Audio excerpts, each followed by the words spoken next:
Marilah di awal perjumpaan kita pada siang yang berbahagia ini, kita memuja dan memuji Allah empunya alam semesta, Allah yang telah memberikan kita kesempatan untuk dijadikan sebagai umat Nabi Muhammad, merupakan umat yang akhir dan penuh dengan keistimewaan, dan kita pula diberikan sebuah ibadah yang sangat utama yang diterima oleh Allah yang diterima oleh Nabi kepada Allah secara langsung, yaitu ibadah solat yang kita kerjakan secara kontinu dalam kehidupan.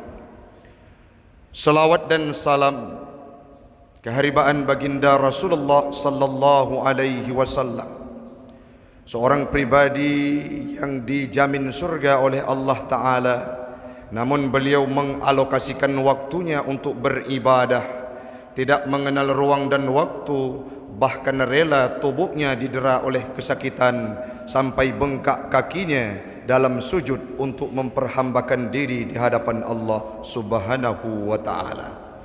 Selawat dan salam kepada al dan sahabat beliau sekalian yang telah memberikan kontribusi terbaik mereka, dedikasi terbaik mereka untuk Islam, agama saya, agama anda, dan agama kita semua.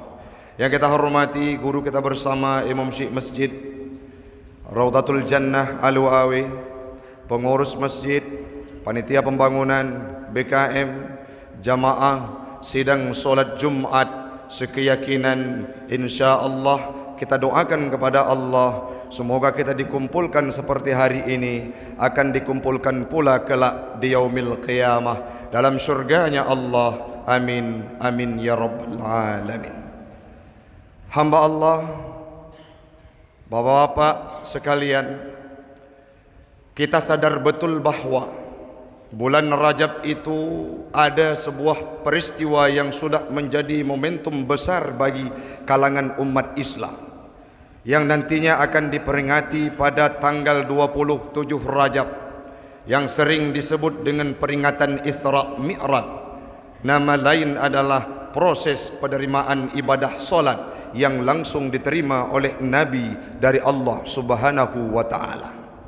Hari ini mungkin bukan kita akan membahas bagaimana perjalanan Nabi Muhammad dalam Isra Mi'raj, tetapi ada satu hal yang menjadi dampak, ada korelasi, ada penunjang yang kemudian harinya akan berbekas dan mampu kita praktikkan dalam kehidupan kita saat kita menghadap Allah mengerjakan ibadah solat sehari semalam 5 waktu. Apa itu Ustaz? Kronologis Isra Mi'raj, latar belakang Isra Mi'raj. Nabi Muhammad ditimpa dengan musibah, ditimpa dengan ujian yang maha dahsyat. Dalam tahun tersebut dinamakan dengan tahun Amul Khuzni, di mana Nabi Muhammad diterpa dengan kegundahan tiada tara. Kenapa demikian? Karena dua sosok manusia yang sangat berjasa, yang sangat mencintai beliau dan dicintai oleh beliau, kembali ke hadirat Allah Subhanahu wa Ta'ala. Saat Islam disuarakan oleh Nabi pertama sekali, Khadijah itu tidak memikir panjang. Khadijah itu tidak membutuhkan argumen yang logis. Khadijah itu tidak membutuhkan paparan yang sangat melebar, tapi beliau cukup, kalau engkau yang sampaikan wahai Muhammad, jiwa dan ragaku, aku yakin sepenuhnya dan aku siap mengikuti perjuanganmu dan komitmen dalam Islam. Beberapa tahun hidup bersama Nabi, dengan segala perjuangannya, dengan segala keluh kesahnya, dengan segala kesenangan dan kesedihannya. Bahkan pernah dalam satu pendapat, dalam sebuah riwayat yang kami bacakan, Khadijah pernah berkata, wahai Muhammad, ya Rasulullah, kabeh hartalun ban bandum aku sumbang di jalan Allah dalam perjuangan engkau membawa ajaran Islam. Hari ini aku tidak punya lagi harta untuk kuinvestasikan kepadamu supaya engkau bisa berjuang. Yang kumiliki hanya tubuhku hari ini. Andai kata dalam perjalanan engkau membawa ajaran Islam, na saboh kurung yang hana tutu wahai Rasulullah, maka siap tubuhku jika engkau izinkan untuk engkau jadikan sebagai jembatannya. Itu sebuah kalimat yang diutarakan oleh Khadijah bukan sebagai dongeng, Bukan rekayasa, tapi benar adanya yang datang dari hatinya. Dalam tahun Amul Khuzni, sosok Khadijah yang sangat dicintai oleh Nabi, beliau meninggal dunia tepat 1 tahun sebelum proses Isra Mi'raj. Dumna cinta Nabi kepada Khadijah, bahkan sampai menikah dengan Siti Aisyah. Dalam pangkuan Siti Aisyah saat Nabi sedang tidur, beliau sempat menyebutkan nama Siti Khadijah, yang membuat Siti Aisyah cemburu, sehingga Nabi Muhammad menjelaskan bagaimana perjuangan, dedikasi dan kontribusi Siti Khadijah. Khadijah meninggal dunia, rapuh kehidupan Nabi Muhammad. Tanya dalam udip, kadang-kala waktu kita menikah pun mesti peng hana. Satu pun harta tidak ada, usaha kita tidak punya. Kadang-kala kita mendirikan pesantren dengan seadanya. Setelah menikah, kita berjumpa dengan sosok perempuan yang menjadi penyemangat dalam kehidupan kita. Segala aspek dia dukung. Orang datang untuk mencaci kita, dia banggakan kita di hadapan siapapun. Itulah suamiku. Medum getanya manteng menyena urang inang yang lagi jan urang siklun. Saat mereka meninggal dunia, kita akan merasakan kehilangan. Bahkan ada di antara kita orang-orang yang berbekas sejarah dengan istrinya, malah rela untuk tidak menikah dengan istri yang lain demi mengenang bagaimana perjuangan istrinya. Nabi Muhammad juga demikian, bahkan lebih merasakan kegundahan, merasakan kesedihan, merasakan kepiluan saat Khadijah meninggal dunia. Olehnya hana trip lehnya urang silun meninggai paman Abu Talib. Dalam beberapa riwayat dan sering kita dengar bahwa Abu Talib tidak menganut agama Islam. Tapi dalam sebuah ungkapan yang disampaikan oleh para sahabat Nabi, Abu Talib pernah berkata, "Gedang dengan cukup kau pugekun baureng. Andai kata hari ini ada orang yang ingin mencopot satu helai bulu Muhammad, aku relakan tubuhku menjadi tanah demi memperjuangkan Muhammad dalam membawa ajaran Islam." Sebagai kepala suku, beliau berada di garda terdepan untuk membela Nabi Muhammad. Selama masih hidup Abu Talib, beliau merupakan pewaris dan menjadi kepala suku. Siapapun yang ingin menentang dan menganiaya Nabi Muhammad selalu mendapatkan pembelaan dari Abu Talib. Sayangnya Abu Talib kepada Nabi tiada duanya. Dah contoh tengku, wate Atikah gehidangkan makanan kepada anak-anak yang lain termasuk Sayyidina Ali. Semua anak Abu Talib itu yang ramai, ibedoh ijak iputodro ibat tempat payuh makanan dikelilingi. Yang tidak hadir siapa? Nabi Muhammad. Beliau duduk dengan tenang di sudut rumah Abu Talib. Disampaikan oleh Abu Talib, "Wahai Atikah, perhatikan anak yatim tersebut, perhatikan keponakanku tersebut. Dia tidak tamak, dia tidak laba, tidak loba. Kalau engkau tidak memberikan jatah makan kepadanya, dia tidak akan meminta dan tidak akan membuat kita susah." Sehingga gebi perhatian yang sangat lebih oleh Abu Talib kepada Nabi Muhammad. Abu Talib juga meninggal dunia. Bayangkan dua ranting tempat Nabi bergantung selama membawa ajaran Islam di kota Mekah. Kedua-duanya meninggal dunia, hilang rasa semangat dalam kehidupannya. Tambah lagi pada tahun tersebut diembargo luar biasa umat-umat Islam. Sehingga pada waktu itulah datang perintah dari Allah melalui malaikat Jibril untuk mengisra mi'rajkan Nabi Muhammad, guna satu sisi sebagai upaya untuk menenangkan hati Nabi dengan diberikan sebuah ibadah, yaitu solat. Apa korelasinya Ustaz? Nabi cukup pedih udip dalam masa Amul Khuzni, hatinya gundah luar biasa, tapi Allah hadirkan ibadah solat untuk menghilangkan kepiluan tersebut, untuk menghilangkan kegundahan tersebut. Kita hari ini makin takemayang ule makin hanapah, makin taruku lagi tanya makin hana tenang batin, makin tasujud atit makin hana jero, makin tasujud rasanya beban dalam udipnya makin berat. Itu menjadi tanda tanya hamba Allah. Tapi menyena urang long drone kita nyoban Bandung, andai kata hadir ke masjid saat kita mengucapkan kalimat takbir Allahu Akbar yang diimami oleh imam, saat itu datang ketenangan yang tidak pernah kita dapatkan di sektor yang lain. Berarti nyan ati tanya apa? Berarti kondisi udip tanya kapah. Karena solat itu mengantarkan solusi, bukan malah menimbulkan masalah dalam kehidupan. Cukuplah hal-hal yang menjadi pelajaran dari ibadah solat. Bahkan dalam Al-Quran Allah nekun inna solah tanha anil fahsya wal munkar. Ini janji Allah bahawa ngan sembahyang nyawa lagi tanya akan jid kurang yang jiuk dari kemungkaran dan kemaksiatan.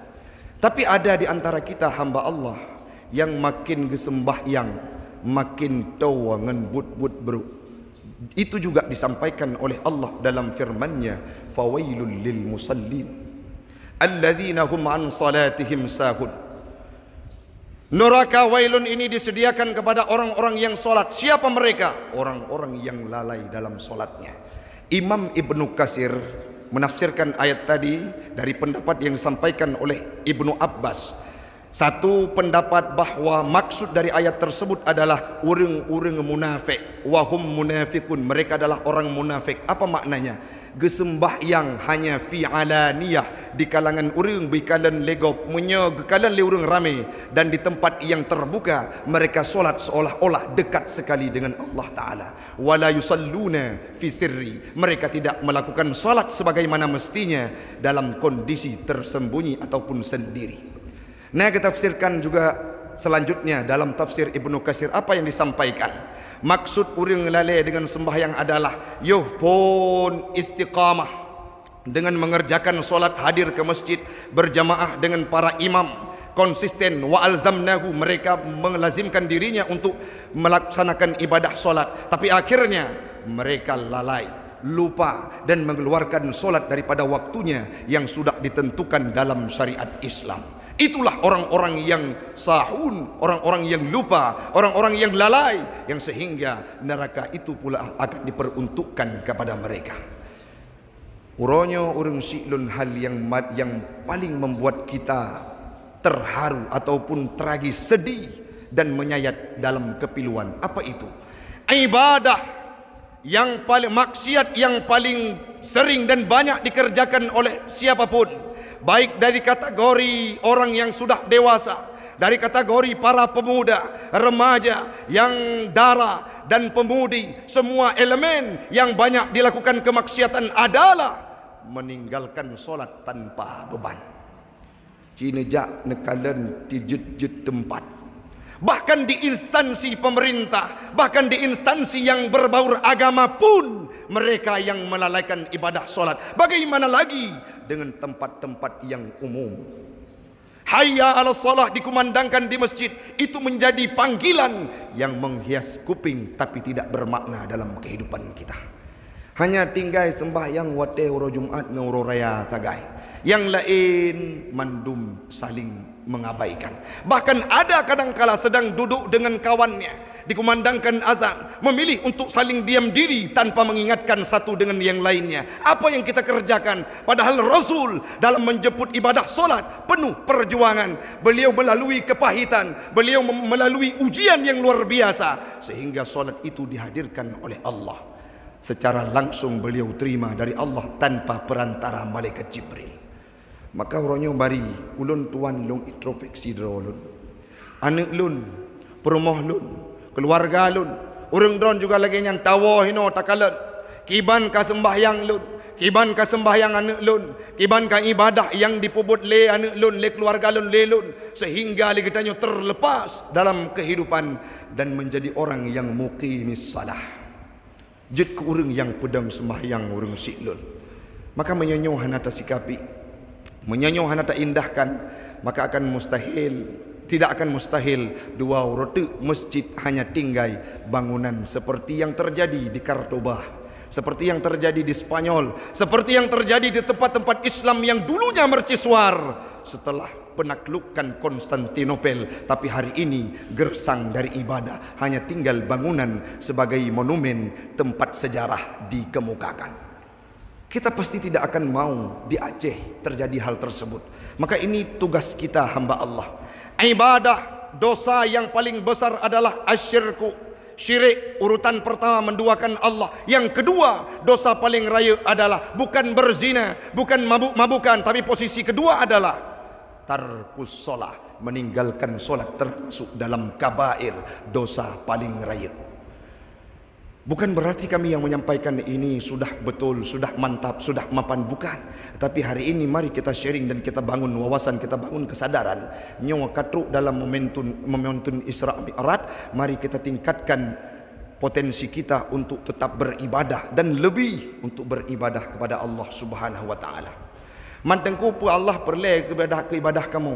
Gekun dalam firman-Nya, "Wa ma khalaqtul jinna wal insa illa liya'budun." Ditafsirkan oleh Imam Ibnu Katsir, Allah tidak membutuhkan, bukan Allah menyuruh kita untuk beribadah karena berhajat, karena perlekon, tapi untuk memposisikan kita sebagai hambanya yang butuh kepada Allah Subhanahu wa taala.